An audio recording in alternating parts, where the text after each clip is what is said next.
محبت اپنی مرضی سے کھلے پنجرے میں طوطے کی طرح بیٹھے رہنے کی صلاحیت کا نام ہے۔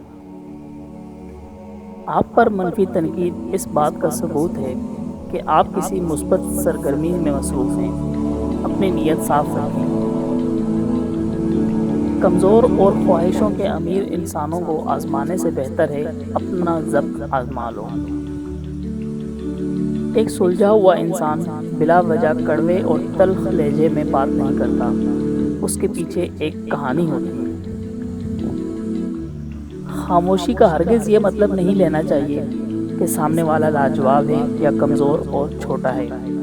ہو سکتا ہے وہ اپنے رب کی طرف سے دیے جانے والے جواب کے انتظار میں ہو۔ جس کا جواب کوئی نہ دے، اس کا جواب اللہ تعالیٰ دیتا ہے۔ فاصلوں سے کوئی فرق نہیں پڑتا۔ جب یادیں خوشگوار ہوں تو اچھے لوگ دل کی دھڑکن کی طرح ہوتے ہیں جو ہمیشہ ساتھ رہتے ہیں۔ کمال کے ہوتے ہیں وہ لوگ جو زندگی کے مشکل ترین لمحات کی کڑواہٹ کا مزہ چکھنے کے باوجود بھی خود کڑوے نہیں ہوتے۔ مسکراہٹ سجائے رکھتے ہیں اور شیریں گفتگو کرتے ہیں۔ زندگی انہی لوگوں کی وجہ سے خوبصورت اور رنگین بن جاتی ہے۔